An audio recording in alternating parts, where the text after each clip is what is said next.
They say life flashes before your eyes when you're dying. That wasn't true for me. Mine sort of unspooled slowly, like a film reel melting in the projector. I wasn't dying fast, just slowly realizing I hadn't really been living at all. My name's Beth Carter, 57 years old, born and raised in Maple Glen, Pennsylvania. If you asked anyone in town who I was, they'd probably say, "Oh, Beth. Sure, she works the deli counter at Kroger." 23 years I stood behind that counter, slicing ham, wrapping turkey, smiling till my cheeks ached. No one really sees the woman in the apron, hairnet slightly askew, hands red from the cold cuts and the sanitizer. I was married to Richard. Rich, he insisted, though rich he was not, at least not in spirit. He was the kind of man who left his dirty boots in the hallway and called it love if he didn't raise his voice when I brought him dinner. We'd been married for 32 years. We never had kids. I used to think maybe that was a blessing in disguise, seeing how little kindness lived in that house. My life was tidy, like the lunch meat trays I prepared every morning, perfectly arranged, color-coded, acceptable. Boring. I used to dream of Italy, those sun-washed vineyards, the tiny streets where scooters whizzed by. I'd tear out pages from travel magazines and tuck them into a shoebox under my bed. They were my secret postcards from a life unlived. Then came the day everything changed. It was a Thursday. I'd had this nagging pain in my back and side for months, nothing dramatic, just a dull throb. I blamed the cold room behind the deli counter. I finally saw a doctor after work, still in my Kroger uniform. Dr. Hines was young, with kind eyes. He kept blinking more than usual as he read my scans. "Beth," he said, laying a hand on my shoulder. "I'm afraid it's cancer. Pancreatic. And I need to be honest, it's advanced. We're looking at about 6 months, give or take." 6 months. I heard the words, but my mind ran straight to the laundry left in the washer that morning. That's how small my world was. I said thank you, as if he'd handed me a receipt, and I walked out of there in a daze. The parking lot was empty except for my rusted-out Corolla and a few birds picking at crumbs. I sat in the driver's seat for I don't know how long. It was only when the deli's closing music played in my head that I realized no one was going to make this better for me. Not Rich, not some miracle. Just me. That night, I made meatloaf. Rich didn't even look up from the TV when I set it down. "This one dry again," he muttered. I stared at him, really stared. His gray hair clumped at the sides, the way he licked his fork instead of wiping it. I thought, I'm going to die, and this is what I'm leaving behind? This is what I called a life? I waited until he fell asleep in his recliner, a can of beer still in his hand. Then I went to the bedroom, opened the closet, pulled down the shoebox. Inside, the magazine clippings smelled of stale dreams. Rome. Amalfi. Florence. There was one with a woman on a red Vespa, arms open wide like she was flying. I cried that night, quiet, muffled, like a child hiding under a blanket. And the next morning, I didn't go to work. I didn't pack Rich's lunch. I opened my laptop and looked at my savings account. It wasn't much, but it was enough. That's when I made a list. It had only 3 items. 1. Leave Rich. 2. See the ocean from a suite, not a postcard. 3. Live, even if it's just for 6 months. I was done waiting. It's strange how a life can fit in a duffel bag. Stranger still how easy it is to walk away from something that once felt like your forever. The morning after the diagnosis, I woke up before the sun. I hadn't slept much, but I was clear. Still, when I stepped out into the kitchen and saw Rich snoring in his recliner, the TV flickering static, doubt tugged at my sleeve like a child. "Are you really doing this?" But then I looked at him, beer can still balanced on his belly, remote wedged in his armpit like it belonged there, and I thought, I'm dying and he still hasn't asked me how I am. Not once.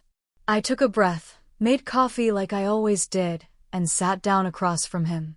When he woke up, grumbling and scratching his neck, he blinked at me like I was a stranger. "You're up early," he muttered. "I'm leaving you, Rich." He squinted, like maybe I'd said I was going to church or taking up crochet. "What?" I said, "I'm leaving you. Today." Now, I didn't expect a dramatic reaction. Rich never had it in him. But I didn't expect him to shrug, either. "What the hell are you talking about?" I stood up. My hands were shaking, but I held firm. "I'm sick. Real sick. Got about 6 months, maybe. And I'm not spending one more day slicing ham and pretending this, whatever this is a life. I'm done." He stared. "Is this a joke?" I took the envelope from my pocket, the one with the doctor's printout, and placed it on the table like an ace in poker. "No joke. I've got cancer. Stage 4. His face twisted. Not with grief. With annoyance. "So what, you're running off to die on a beach somewhere?" I didn't even answer. I just turned, walked down the hall, and zipped my duffel bag closed. A few clothes, a notebook, my old camera, and that shoebox of magazine clippings. I left everything else. The dishes I bought at the church sale. The floral curtains I hated but never replaced. The framed wedding photo, where I was smiling and didn't even know why. By the time I walked out the door, the sky was the color of bruised plums. I didn't look back. Not once. I drove to the bank first. Emptied the account. I had just under $21,000. Not enough to start a new life, but enough to finish this one with a bang. Next stop? The travel agency. Yes, we still had one in town, Maple Glen Escapes. Run by a woman named Loretta who always smelled like coconut lotion and hope. She'd once booked my coworkers a cruise to the Bahamas, and I remembered the way they came back glowing like toasted marshmallows. Loretta's eyes lit up when I stepped in. "Well, hi there, Beth. Haven't seen you in, oh, honey, are you okay?" I guess I didn't realize I looked like someone who'd just dropped a life in a ditch. I smiled. Or tried to. "I need a trip, Loretta. The kind you remember even after you're gone." She tilted her head. "Where to?" "Anywhere with blue water and room service. I want the fanciest place you've got." "I'm not worried about the money. We booked a 5-night stay at an all-inclusive resort in Turks and Caicos. Overwater bungalow. Private plunge pool. Champagne on arrival." I signed my name with a shaking hand and whispered, "I've never done anything like this." Loretta reached across the desk and patted my wrist. "Then it's about damn time." That night, I checked into the little motel on Route 4, just outside of town. It smelled like Lysol and cheap dreams, but it was mine. I turned off my phone. No one called anyway. I sat on the edge of the bed and opened that old shoebox. I took out the photo of the woman on the red Vespa. I propped it on the nightstand like it was scripture. Then I wrote in my notebook, "Today I chose life. It's scary and it's late, but it's mine." I thought the ocean would greet me like an old friend. Instead, it hit me like a confession, loud, bright, and unrelenting. Turns out, beauty doesn't whisper. It sings. The flight was long. I sat by the window, knees to my chin, with a couple beside me arguing over whether they packed enough sunscreen. I didn't care. My heart was galloping, and my palms were sweaty like I was on a first date with life itself. When the plane started to descend, I saw it, that turquoise water, the kind you only see on screensavers and postcards. It looked fake. It looked perfect. And suddenly I was crying again. Just silent tears that ran down my cheeks and fell onto the collar of my worn denim jacket.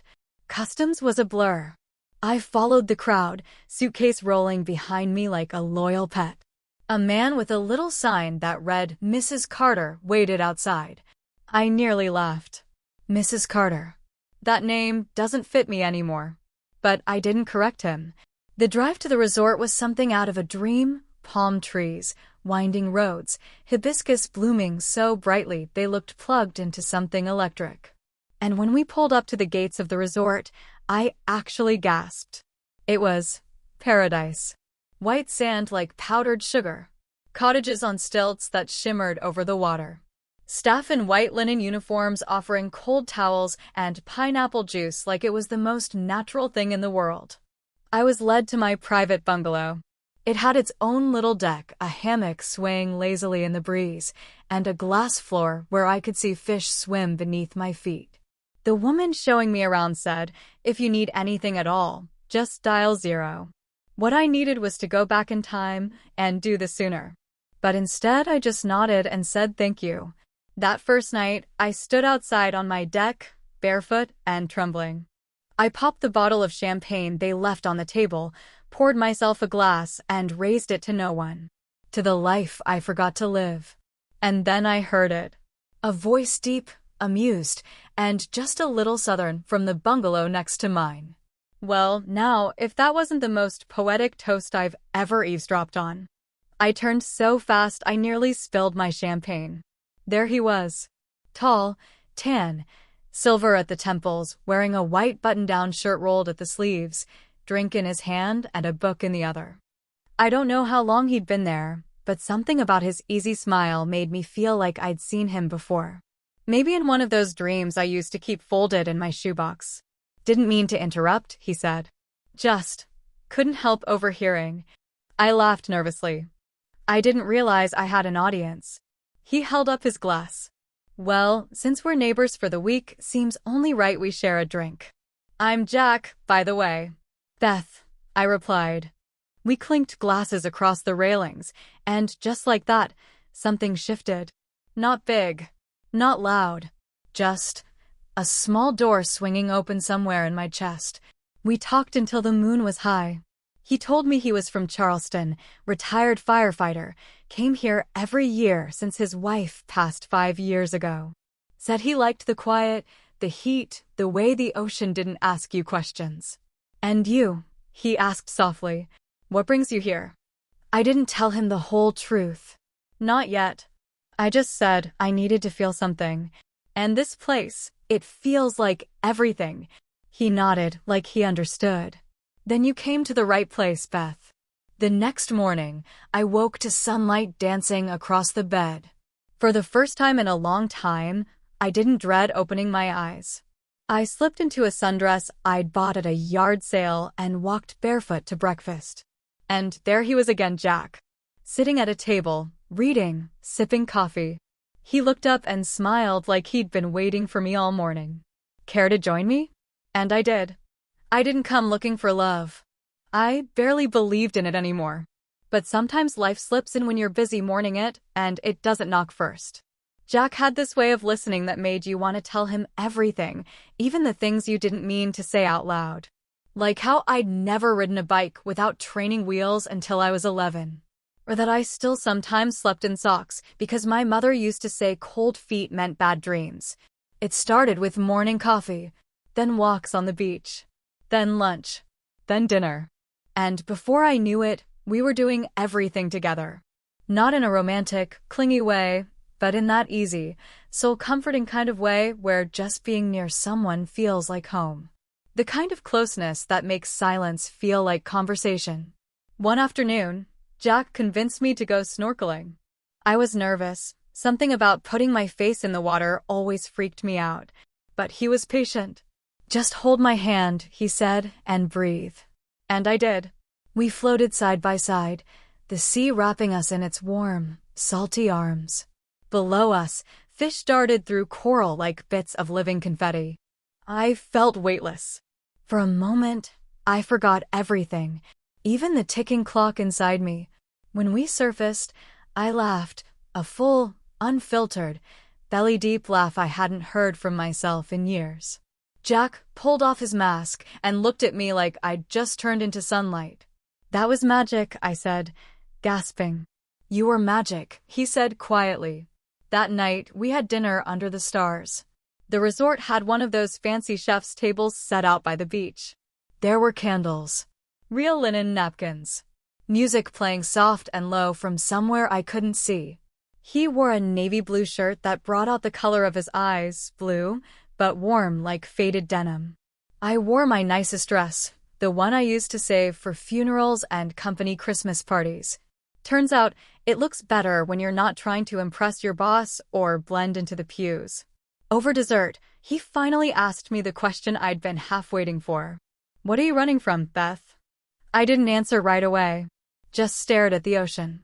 A cruise ship blinked in the distance, a floating city heading somewhere I'd never go. I'm not running, I said finally. I'm finishing. Tying the bow on a life that I left in the middle. He looked confused for a second. So I took a breath and told him everything. The diagnosis. The 6 months. The life I never lived. The marriage that wasn't love. The deli counter. The shoebox of Italy clippings. The motel room. The bank account. The toast. He didn't say anything for a while. Then he reached across the table, took my hand, and said, "Thank you for telling me. And I'm honored you're here with me for this part." My heart cracked open right there, beneath the stars. Later that night, we walked along the beach. No talking, just the sound of waves and our feet in the sand. When we reached the edge of the resort, he stopped. "You've got 6 months," he said. "So let's make every one of them feel like a lifetime." And then gently, like he was afraid I might float away, he kissed me. It wasn't fireworks. It wasn't movie scene music. It was better. It was real. Warm. Honest. The kind of kiss that says, "I see you. I'm here." I'm not afraid of the truth. Neither was I anymore. Coming home after paradise is like waking up from the best dream of your life, except this time, you don't want to forget. You want to stay awake and live like the dream was real. The plane touched down in Philadelphia to the dull gray sky that always hung over the city in February. Cold wind bit through my jeans as I stepped off the shuttle bus, duffel bag in hand, heart still somewhere on a beach in Turks and Caicos. Jack was 2 steps behind me, rolling his own suitcase. He'd come with me. Just like that. Said he had nothing to rush back to in Charleston, and I wasn't going to argue. When you find a lighthouse in the middle of a storm, you don't question the miracle. You just follow the light. We rented a car. Mine had died the week before I left, and I hadn't bothered to bury it, and drove back to Maple Glen. That little town was the same as always. Gas station with the flickering in open, teenagers huddled in hoodies outside the CVS, someone walking a beagle down Main Street like clockwork. I didn't tell anyone I was back. Especially not Rich. Instead, we checked into the Maple Pine Inn, a creaky old Victorian bed and breakfast that smelled like wood polish and nostalgia. The lady at the desk, June, didn't recognize me at first. I think it was the smile on my face. I hadn't worn one like that around here in years. Jack took my hand as we climbed the narrow stairs. "You okay?" he asked. I nodded, just waiting for the guilt to kick in. "It doesn't have to," he said. "You didn't leave anything behind that loved you back." He was right. God, he was right. The next morning, we sat at the breakfast table, flipping through local real estate listings. Jack had this idea. "Beth, if you've got 6 months, and I'm not saying it's only 6, but if it is, what's something you always dreamed of doing?" Without even thinking, I blurted, "Opening a little shop. Like handmade stuff. Antiques. Maybe books, too. Something cozy. Something with my name on it." He grinned. "Then that's what we'll do." Just like that. As if it were as simple as ordering pancakes instead of waffles. I stared at him. "Jack, that's insane." "No. Insane is letting life pass you by while you slice ham for ungrateful customers. This is the opposite of insane." I didn't have much left in savings after the trip, but I'd been putting money away for decades. For a rainy day, I used to say. Well, the storm had come, and instead of an umbrella, I finally had a dream. We found the spot 2 days later. A little brick storefront on Willow Avenue, with dusty windows and a crooked sign that said Cobbler's Collectibles. The place had been closed for years. But the bones were good: exposed beams, wide plank floors, a back room with potential. The rent wasn't outrageous. The landlord, a sweet man named Pete, said, "You remind me of my sister. She opened a bakery at 61. Died at 93, happy as a clam. You do it, Miss Beth. You make this place yours." We shook hands, and just like that, I was the proud new tenant of a dream in progress. We worked on it together, Jack and me. Painted walls in warm yellows and soft sage green. Brought in shelves from garage sales. I pulled out my old sewing machine, dusted it off, and started making pillow covers from scrap fabric I'd hoarded for years. Jack built a coffee nook in the corner. For chatting, he said. Every good shop needs a place to talk. It felt like building a home, but better. One afternoon, as I was arranging a stack of old books under a little sign that read Beth's Picks, the bell above the door jingled. It was Trish from the deli. And behind her? Marlene and Linda, and even old Ed, who used to flirt with me by the meat slicer. They all froze when they saw me. Beth. Trish blinked. Holy crap. You look different. I smiled. Alive? They laughed, awkwardly at first. But then they walked in, wandered around, touched the things I made with my hands, looked at Jack like he was both a stranger and an answer. And then Trish whispered, "We thought you were gone. Rich said you ran off." "I did," I said, stacking a set of postcards on the counter. Best decision I ever made. That night, Jack and I sat on the floor of the shop, sipping wine from mugs and listening to an old Billie Holiday record. "I feel like I'm stealing time," I said. Jack pulled me close. "Maybe. Or maybe you're just finally cashing in on it. People always say to live like you're dying. But what they don't tell you is that dying doesn't feel like a countdown. It feels like a clock you can't see, ticking somewhere in another room." It had been 6 weeks since I got back. 6 weeks since the beach, the bungalow, Jack's kiss. 6 weeks since I stopped asking permission to live. The shop, Beth's Nook, we'd named it, was open 3 days a week and always smelled like cinnamon and old books. People wandered in and called it charming. I sold hand-sewn pillows, second-hand teacups, candles I made in little mason jars, and used paperbacks for $1. Sometimes we didn't sell much, but I didn't care. Every time someone opened the door and that little bell rang, it felt like life was choosing me all over again. Then one morning, I got a call from Dr. Hines. I hadn't planned to answer it. I almost didn't. But something in me said, "Face it. You can't outrun the dark by living in the light forever." He wanted to run new tests. Said it might help with comfort care. So I went in. Alone. I told Jack I had errands. I didn't want to see his face if it was bad. Didn't want to steal the hope we'd built like a crooked little house with a wildflower garden out front. I sat in the same room as before. Same beige walls, same humming fluorescent light, same plastic chair that squeaked when I shifted my weight. "Beth," he said, "the tumor hasn't grown. In fact, it's shrunk." I blinked. "Excuse me." He pulled up the scans. "Now, I don't want to promise anything. It's still stage 4. Still serious. But it's behaving strangely. Like it's dormant. These kinds of things happen, though we don't fully understand why." I stared at him, numb. My hands started shaking. "How much time?" I asked, voice barely there. He paused. "It's impossible to say. But we're no longer thinking in weeks. Could be months. Could be more."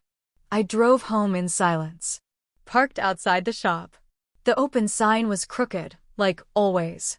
Jack was inside, wearing his ridiculous reading glasses and painting a shelf robin's egg blue. I walked in, dropped my purse, and just said, "It's shrinking." He turned slowly. "What?" "The cancer. It's smaller." He said it might be dormant. Jack didn't say anything at first. Just came toward me, arms out, and I let myself fall into them like a building being gently demolished. We stood there for a long time, holding tight. Neither of us cried. We just breathed. Together. Later that night, we sat on the porch behind the shop, the one Jack had strung fairy lights across last weekend. "What are you thinking?" he asked. "I don't know," I said. "I plan to die with grace. Now I might have to figure out how to live with chaos." He chuckled. "There are worse problems." "Jack?" "If I live longer, do you think I'll know what to do with it?" He took my hand. "You already are." We sat there until the stars came out. I made a new list that night on a napkin in pen that bled through the paper. Not a bucket list. Just, Things I wasn't done with yet. Learn how to ride a bike again. Try painting. Eat gelato in Italy. Call my sister in Oregon. Dance barefoot in the rain. Stay with Jack. Forgive myself for waiting so long. I folded the napkin and slipped it into the shoebox. It still smelled like old paper and courage. There are people you leave, and then there are people who never really let you go even if you've been gone for years. And sometimes, if you're lucky, you get the chance to say what you meant to say long before. It started with a letter. A real one. In the mailbox behind the shop, tucked in between an electricity bill and a Bed Bath & Beyond flyer. The return address was Oregon. I knew that handwriting. Karen. My sister. We hadn't spoken in over a decade. Last I heard, she was working part-time at a veterinary clinic and raising goats, for fun, with her second husband. We didn't fight over anything dramatic. Just drifted. Our phone calls got fewer, our visits shorter, until eventually, we stopped pretending to keep in touch. I stood there, the paper warm from the sun, and felt the weight of all the years we'd spent being polite strangers. Jack walked up behind me and kissed the top of my head. Something wrong? No, I said softly, sliding the envelope into my pocket. Something overdue. That night, I sat at the little desk in our upstairs room, the one with the wobbly drawer and the lamp with the stained shade. I opened the envelope like it might contain something alive. Inside, on pale blue stationery, she wrote, "Beth, I heard from Trish that you were sick. I didn't know. I didn't know anything. I'm sorry for that. I should have reached out sooner. I should have been better at this. I think about you more than you'd believe. I still have the photo of us on the dock at Lake Harmony, feet in the water, popsicles dripping down our arms. You laughed so hard you choked on a cherry pit. I never told you, but that's still the sound I think of when I think of happy. If you ever want to talk, you know where I am. Love, always Karen." I cried. Ugly, puffy face, tissue in each hand, kind of crying. Jack found me like that, and he didn't say anything.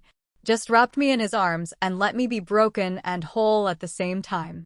The next morning, I called her. It took 3 rings. Then, "Hello." "Hey," I said, voice shaking. "It's Beth." There was silence. Then a breath deep, like something painful being exhaled after years. "Beth," she whispered. "Is it really you?" We talked for 2 hours. About everything and nothing. She'd gone gray. I told her I had, too. She'd lost a dog, gained a new one, learned to make jam, and gone through menopause with what she called the fury of 1,000 witches. We laughed more than we cried. And near the end, she said, "Come see me. I'll fly out there, or you fly here. Whatever you want." "I'll come to you," I said. "Soon." And I meant it. I hung up the phone and turned to Jack, who was pretending not to eavesdrop by rearranging my books for the 4th time that week. "Well?" he asked. I smiled. "I think I just got my sister back." Later that week, the shop had its busiest day yet. A whole group of women came in after Sunday brunch, laughing and buying candles like they were on a game show.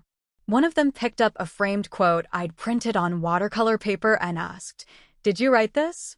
It said, "Maybe the secret to life isn't doing it all, but doing what makes your soul remember it's alive." I smiled. Yeah, I think I did. When the crowd thinned out, I went out back and found Jack planting a small herb garden in old wooden crates. Basil, mint, thyme. "Planning on making me dinner?" I teased. He looked up, smudged with dirt, and said, "Just making a life, Beth. Just making a life." And that's when I told him about Oregon. "I want to go," I said. "Soon." He nodded. "We'll go together." "Road trip." "I'll drive. You pick the music." "You sure?" I asked. "Beth." He wiped his hands on a towel. "I'd follow you into any chapter you wanted to write." That night, as we packed a bag and mapped a route, I thought about the shoebox under the bed. I pulled it out, took out the Italy clippings, and smiled. Someday. But for now, the road was calling. And there was still more to mend. More to say. more to live. Sometimes, the most beautiful part of life comes after the curtain should have fallen. The encore. The bonus track. The quiet second chance you never expected but somehow still found waiting for you. Jack and I left before sunrise. We packed peanut butter sandwiches, a thermos of coffee, and the map I'd marked up like a kid planning her first big adventure. The sun crept over the hills as we drove west, painting the fields in strokes of gold. Every few miles, we'd stop at tiny roadside diners, old barns that sold peaches from dusty tables, gas stations with bathrooms that should have been condemned. And we laughed. A lot. Jack had this way of telling stories, like each one was a secret gift. I never got tired of hearing him talk about his firehouse days, his grandkid who played violin, or the time he accidentally dyed a whole load of laundry pink and blamed it on the cat. 2 days later, we pulled into Karen's driveway in a little town that looked like it had been built from postcards and good intentions. She came out before I even opened the door. Older. Softer around the eyes. Her hair was up in a messy knot, and she had flour on her shirt. She looked like someone I'd known in a dream. "Beth," she whispered. I stepped out. She stepped forward. We didn't say anything, just hugged like we were trying to make up for every missed birthday and phone call in one long, trembling squeeze. Jack gave us space. That man, he just knew things quietly. Karen's house smelled like bread and honey. We sat at her table with mugs of tea while the goats bleated from the field out back. I told her about the shop. She told me about her kids, her grandbaby on the way. I told her about the cancer. She went quiet, reached across the table, took my hand. "I'm so glad you came now," she said. "Not later." Jack and I stayed 3 days. We walked the fields, sat around a fire pit under the stars, and slept in a guest room that smelled like lavender and wood smoke. On our last morning, Karen handed me a wrapped package. "Open it later," she said. "When you're ready." We hugged again. This time, there were tears. As we pulled away, I looked at Jack. "You think we did the right thing coming?" He took my hand. "You needed to see your beginning again before you figure out how to write your ending." Back in Maple Glen, spring was pushing through the frost. The shop looked just the same, but I didn't. Something in me had settled. Like I'd finally climbed inside my own skin and decided to stay. That night, I opened Karen's gift. Inside was a framed photo. Lake Harmony. 2 girls, barefoot on a dock, popsicles in hand. I remembered that day. My laughter. Her sunburned nose. The way we swore we'd never grow apart. Tucked behind the frame was a note. "Beth, whatever time you have left, be it 6 months or 60 more, I hope you never stop laughing like that again. Love always. Karen." I sat there, crying quietly, and realized something. I wasn't afraid of dying anymore. Because now I'd lived. 3 months passed. Then 4. My hair thinned a little. Some days were harder. But the tumors stayed quiet. Jack and I went on walks every morning. We read books aloud. He built me a garden box for herbs and a tiny lemon tree that somehow thrived under my terrible care. We danced once, barefoot in the rain. Right there in the alley behind the shop. I laughed so hard I almost slipped, and he caught me like a scene from a movie. But it wasn't a movie. It was my life. One night, curled up on the couch, Jack turned to me. "Marry me, Beth." I looked at him. This man who showed up when I had nothing left but a bag of regrets and a shoebox full of dreams. "Yes," I said. "God, yes." We didn't throw a big wedding. Just a quiet one. In the back garden, under the fairy lights. Karen came. My old coworkers. Pete the landlord. The florist was late, so Jack picked wildflowers. I wore a blue dress. Not white. I wasn't pretending to start over. Just continuing. People ask me sometimes, "Are you still sick?" And I say, "Yes. But I'm also still living." That's the truth of it. I don't know how much time I've got. None of us do, really. But I know this. I lived 32 years in a house without love. Then I lived 6 months like every day was my last. And now I'm just living. With Jack. With my sister. With my name on a shop window. With that red Vespa photo still framed above the register. I'm not waiting anymore. Not for good news. Not for a miracle. Not for someone to love me the right way. Because I already have it all. Right here. Right now. The end.